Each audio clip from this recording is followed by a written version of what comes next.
राधे राधे। आप सबका मेरे चैनल में स्वागत है। आइए आज एक धार्मिक प्राचीन कहानी सुनते हैं। यदि आप इस चैनल पर नए हैं तो प्लीज़ सब्सक्राइब कर दीजिए। चलिए सुनते हैं। बहुत पुरानी बात है। किसी गांव में एक लड़का रहता था। अभी वह छोटा ही था कि माता पिता की मृत्यु हो गई। बालक के चाचा उसे अपने घर ले आए। बालक वहां बड़ा होने लगा।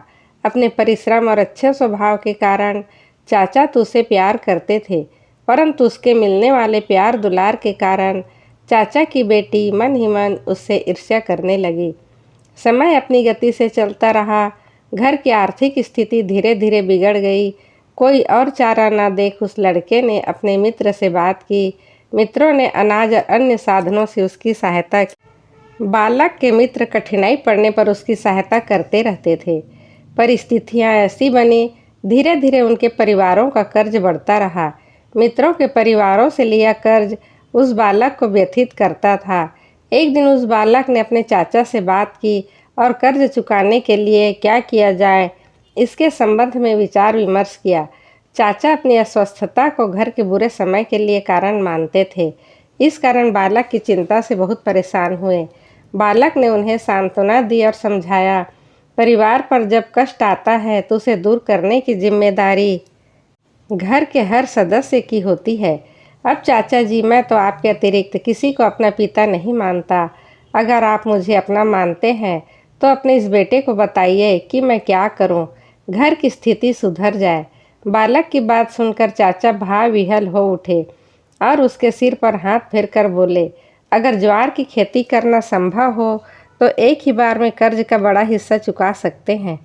बालक ने चाचा से ज्वार की अच्छी फसल पाने के उपाय पूछे और भरपूर फसल उगाने का दृढ़ निश्चय कर काम में जुट गया। उस दिन से उसका अधिकांश समय खेतों में ही व्यतीत होता था।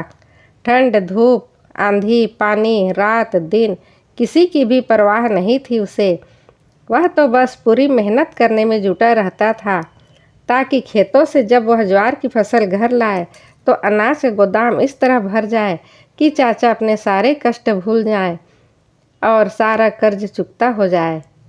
कितना समय बीत गया इसका पता उस बालक को तब चला जब खेतों में ज्वार की फसल पककर तैयार हो गई। खेतों में जहाँ तक दृष्टि जाती थी पकी फसल का सुनहरा रंग दिखाई देता था। पूरे गांव में किसी के भी खेतों में ऐसी फसल नहीं थी। चाचा भी अपने बच्चे के परिश्रम की प्रशंसा सुनकर गर्व से भर उठता। पकी फसल खेतों में अधिक समय तक नहीं रखी जा सकती। आंधी पानी के साथ साथ जंगली जानवरों द्वारा भी फसल नष्ट होने का खतरा था। परंतु अकेले सारा अनाज काटकर खलिहानों तक लाना, कोठार में अन्न भंडारण कर पाना बालक के लिए अत्यंत कठिन कार्य था। गांव में सब अपने अपने कार्य में जुटे थे। यूं भी इनके खेतों में उपजे अनाज को देखकर सभी में ईर्ष्या का कुछ न कुछ अंश तो दिखाई दे रहा था। इसलिए बहुत आग्रह करने पर भी सब ने बाद में देखेंगे, अभी तो अपना काम कर लें। हमारे खेतों में यूं भी काम कम है, तुम्हारे लिए तो बहुत समय चाहिए, कहकर लगभग न में उत्तर दे ही दिया। निरुपाय होकर उसने अपने चचेरी बहन से खेतों में चलकर सहायता करने के लिए कहा। बहन ने निरादरपूर्ण स्वर में मना कर दिया और अपने संपन्न मित्रों को ही सहायता के लिए बुलाने और स्वयं से किसी भी प्रकार की सहायता की अपेक्षा न रखने को कहा। बहन के कलह प्रिय स्वभाव को वह जानता था, इसलिए उसने चुपचाप सिर झुकाया और जी अच्छा कहकर मित्रों को बुलाने चला गया। उसके जी अच्छा में बहन को उस लड़के के घमंडी होने का भास लगा। वास्तव में हर व्यक्ति अपने स्वभाव और दूसरों के प्रति अपनी धारणा के अनुसार ही अपने आसपास के लोगों के व्यवहार, उनके कथन का अर्थ लगाता है। इसीलिए तो हर कहे गए शब्द को सुनने वाले के लिए कई बार अलग ही अर्थ होता है। खेतों में लहलहाते फसल को अपने अनाज भंडार में लाकर लोगों के ऋण से मुक्त होकर एक अच्छा जीवन जीने का सपना देखने वाले उस लड़के ने मन ही मन नाप तौल कर जान लिया था कि उसकी बहन कितनी भी विवाद प्रिय हो, पर उसने ठीक ही कहा। मित्रों की सहायता लेकर काम को निपटाएं, क्योंकि हम दोनों भाई बहन मिलकर फसल काटेंगे और अन्न भंडार में रखेंगे तो लगभग 20-25 दिन लग जाएंगे, शायद अधिक भी लग जाए। परंतु हम पांचों मित्रों को 10 दिन से अधिक समय नहीं लगेगा। हाँ, सभी मित्रों तक पहुंचकर उन्हें बुलाने में अवश्य 4-5 दिन लग जाएंगे। गांव वापस पहुंचने में उसे 4 दिन लगे, मगर वह प्रसन्न था क्योंकि सभी मित्र खेतों में काम करने वाले अपने कुशल कार्यकर्ताओं को भी साथ ले आए थे। वह जानता था अब तो पूरे कार्य में सप्ताह भी नहीं लगेगा। अत्यंत प्रसन्न मन से वह सीधा अपने खेतों की ओर गया, क्योंकि उसके मित्र भी उसके परिश्रम का परिणाम अपनी आंखों से देखना चाहते थे और अनाज भंडारण का काम भी जल्दी प्रारंभ करना चाहते थे। वह लगभग दौड़ता हुआ अपने खेतों की ओर गया, परंतु खेतों के निकट पहुंचकर जोर से चीख मारकर फूट फूट कर रोते हुए वहां बैठ गया। साथ आए सभी लोग भय मिश्रित आश्चर्य से जैसे जड़ हो गए। सभी की हंसी, सभी की प्रसन्नता एक भयानक सन्नाटे में बदल गई, क्योंकि सामने लहलहाते अनाज की सुंदर बालें नहीं थी, वहां सब और फैली थी जली हुई फसल की राख। लड़के के रोने का स्वर धीरे धीरे मौन हो गया।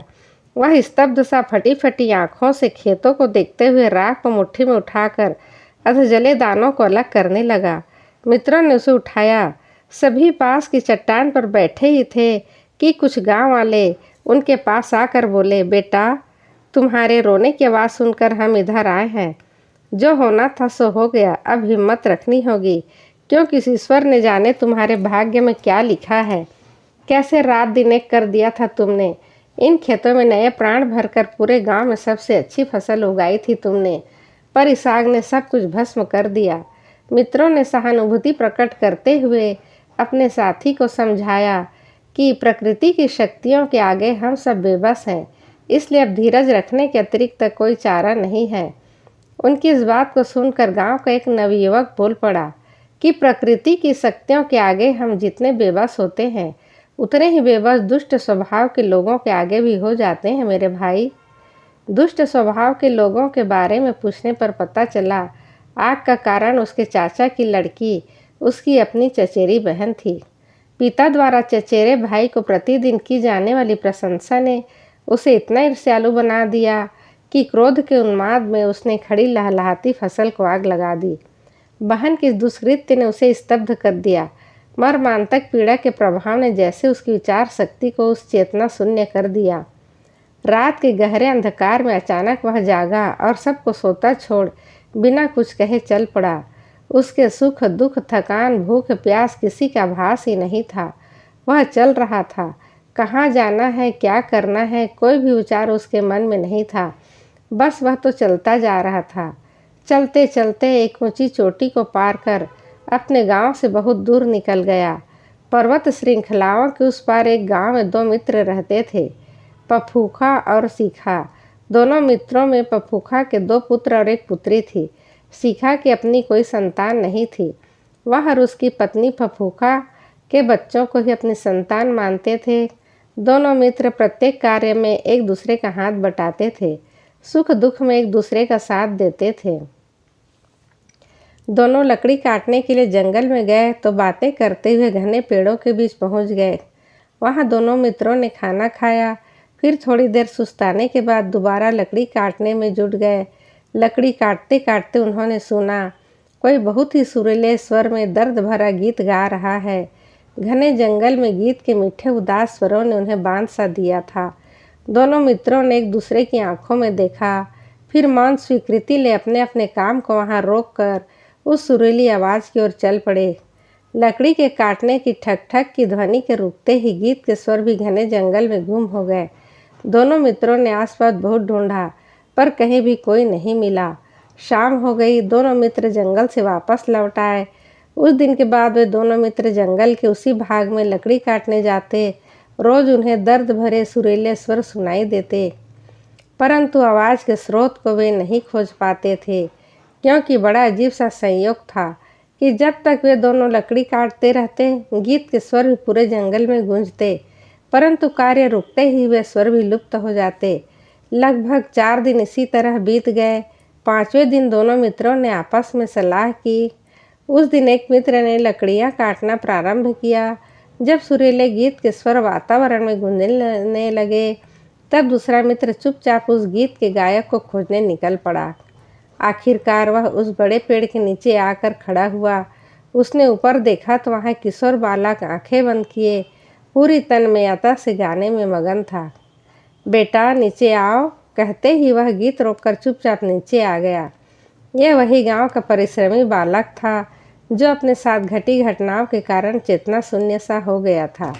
अपने सामने बड़ी आयु के व्यक्ति को देखकर वह अपने स्वभाव के अनुसार सिर झुकाकर आज्ञा का पालन कर रहा था, पर वह सिर झुकाकर अपने से बड़े की आज्ञा का पालन कर रहा था, पर उसकी स्मृतियों में अब केवल माता पिता की यादें उभर रही थी। वे यादें जिन्हें किशोर होते होते कहीं पीछे छोड़ आया था। जंगल में प्रकृति की इस गोद में उसे अपने बचपन के आनंद भरे, स्वतंत्र, निश्चिंतता भरे दिन फिर से याद आ गए थे। फफूका और सीखा ने उसे प्यार से पूछा, वह कौन है, यहाँ कहाँ से आया है? परंतु जिन प्रश्नों का उत्तर उसे स्वयं ही नहीं मालूम, उनका उत्तर वह क्या देता। दोनों के मित्रों ने उसकी यह अवस्था देखी तो उसके अनमने भाव को बालक के मन का भय मानकर फिर कोई प्रश्न नहीं किया। जंगल से गांव तक का मार्ग उन्होंने मार्ग के फूल, पौधे, पेड़ों की बातें करते बिताया। दोनों मित्रों ने निर्णय लिया कि वे उसे अपने घर ले जाएंगे। सीखा ने उसे अपने पुत्र बनाने की बात मन में रखते हुए कहा, यह प्यारा बच्चा हम दोनों में से जिसे भी पिता कहेगा उसी का पुत्र कहलाएगा। गांव की सीमा तक आते आते बालक चुपचाप सिर झुकाए चलता रहा, पर जैसे ही गांव के घर दिखाई दिए वह पूरी शक्ति लगाकर चिल्लाया, पिताजी, और फफूका के घर की ओर दौड़ पड़ा। घर पहुंचकर उसने घर के सभी सदस्यों, उनकी पत्नी और तीनों बच्चों को देखा, फिर चुप हो गया। फफूका और सीखा दोनों मित्रों के परिवार के सभी सदस्य उस किशोर की प्रसन्नता का पूरा ध्यान रखते थे।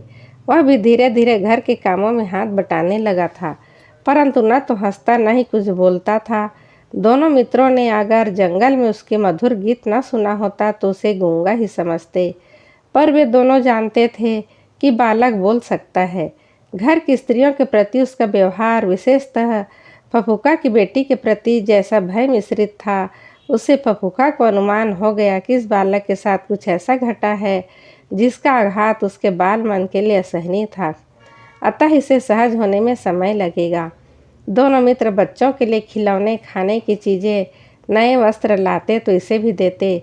बच्चों में से कोई अगर इस बालक की चीज़ें छीन लेता तो ये किसी को कुछ नहीं कहता था, न लड़ता, न झगड़ता, न रोता, न रोष प्रकट करता, न ही शिकायत करता। इन सब को देखकर फफूका की बेटी अपने भाइयों के व्यवहार के लिए उन्हें डांटती और इस बालक की वस्तुएं संभाल कर उसे वापस लौटाने को कहती। इस प्रकार कई महीने व्यतीत हो गए। बालक का स्वभाव बदलने लगा था। उसकी आंखों और चेहरे से भय का असमंजस का भाव मिटने लगा था, परंतु बोलता वह अब भी नहीं था। घर के बच्चों और स्त्रियों के प्रति वह विनम्र हो गया था, पर लाख प्रयत्न करने पर भी किसी के प्रश्न का उत्तर नहीं देता था। घर के सभी लोग उसकी आवाज़ सुनने के लिए कई प्रकार के प्रयत्न करते थे, पर अंततः निराशा ही हाथ आती थी। एक दिन जब फफूका और सीखा गांव के हाट से लौटे तो अपने घर पहुंचकर फफूका चुपचाप जाकर आंगन में बैठ गया। बच्चे उसे इस तरह चुपचाप बैठे देखकर आश्चर्यचकित हो गए, क्योंकि हर बार जब फफूका हाट से लौटता था तो घर के द्वार पर पहुंचकर ही आवाज़ लगाता था कि आओ सब दौड़ कर आओ, देखो हाट से मैं क्या लाया हूँ तुम्हारे लिए। पर आज सामान तो लाए हैं परंतु बोल नहीं रहे हैं। शायद कुछ बुरा, कोई दुर्घटना तो नहीं घटी। इस सोच ने सभी को परेशान कर दिया। फफूका की पत्नी जलपान लेकर पति के पास गई तो चारों बच्चे भी डरते डरते उसके पीछे पीछे आंगन में आ गए। फफूका ने जलपान किया और पत्नी से बोला, मैं हर बार हाट से अपने चारों बच्चों के लिए चुन चुन कर उनकी मनपसंद चीज़ें लाता हूँ और ये सब लेकर अपनी दुनिया में मगन हो जाते हैं। मुझे इतना बोझा ढोने, इतना थकने के बाद क्या मिलता है? कुछ भी नहीं। इसलिए मैंने निर्णय किया है कि मेरे बच्चों में जो भी यह कहेगा कि आप हमारे लिए क्या लाए, मैं उसे ही उसकी मनपसंद वस्तु दूंगा। पर अंत में उसे यह कहना होगा, पिताजी आपका ये उपहार पूरी दुनिया का सबसे प्यारा उपहार है। पत्नी ने भी पति की हाँ में हाँ मिलाते हुए कहा, आप बिल्कुल ठीक कहते हैं। चलो बच्चों, अपने पिताजी की बात आपने सुन ली, अब अपना काम करो। माँ की बात अभी पूरी भी नहीं हुई थी, उनकी बेटी दौड़कर पिता के गले से लिपट कर बोली, पिताजी, आप दुनिया के सबसे अच्छे पिता हैं और आपके लाए हुए उपहार दुनिया के सबसे अच्छे उपहार हैं। पिता ने बेटी के माथे को चूमकर उपहार में खिलौने और फल दिए। इससे पहले कि फफूका के दोनों बेटे आगे आते, वह किशोर दौड़कर फफूका के गले से लिपटकर रोते हुए बोला, पिताजी, आप हमारे लिए क्या लाए हैं? पूरा घर उसकी आवाज़ सुनकर आनंद से भर गया। पूरे 10 महीने बाद सब ने उसकी आवाज़ सुनी थी। किशोर वहीं फफूका और उसकी पत्नी के पास बैठकर फफक फफक कर रो उठा, क्योंकि इस एक वाक्य पिताजी, आप हमारे लिए क्या लाए हैं, ने उसकी पुरानी स्मृतियाँ वापस लौटा दी। उसे फफूका और उसकी पत्नी में अपने माता पिता दिखाई दे रहे थे। फफूका के परिवार के सभी सदस्यों ने उसे घेर लिया। माता पिता और भाई बहनों का प्यार पाकर वह गदगद हो उठा और बोला, माँ, पिताजी, आप तो सदा ही हम बच्चों को उपहार देते हैं। आज आपका बेटा भी आपको एक छोटा सा उपहार देना चाहता है। आप स्वीकार करेंगे क्या? सभी एक स्वर में बोल उठे, हाँ, स्वीकार करेंगे। किशोर का सुरीला गीत पूरे घर में गूंजने लगा। अब उसके गीत में दर्द नहीं, केवल आशा और विश्वास के स्वर थे। वह पूरी तन्मयता से गा रहा था। उस गीत में अपनों से मिलने का आनंद था, उल्लास था। गीत के स्वर शिखा के घर तक भी पहुँचे। शिखा ने स्वर की मिठास को पहचान लिया और पत्नी के साथ लगभग दौड़ता हुआ सा फफूका के घर पहुँचा। वहाँ का दृश्य देखकर वे दोनों भी आनंद विभोर हो उठे। गांव के उस किशोर के पास उसके बचपन की स्मृतियां लौट आई थी। किसी भी दुष्कर्म की याद उसे नहीं थी।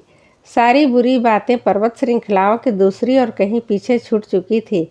अब वह फफूका परिवार का बेटा था। उसके गीतों की मिठास सबको आशा और विश्वास का संदेश देती थी और शिखा चाचा द्वारा सिखाई टोकरियों और डलियां बनाने की कुशलता उसकी कल्पनाओं के रंगों से रंग कर इतना अद्वितीय रूप ले लेती थी कि घरों में उसकी बनाई टोकरियां को होना गौरव की बात समझी जाने लगी थी। फफूका और शिखा द्वारा एक अनजान बच्चे को स्नेह और अपनेपन के उपहार द्वारा नया जीवन मिला।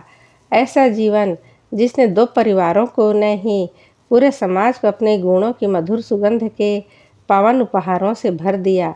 फफूका और शिखा के उस पुत्र की कथा आज भी कुछ समाज में बड़े बुजुर्ग प्रेम से सुनाते हैं। इस प्रकार यह कहानी यहीं पर समाप्त होती है।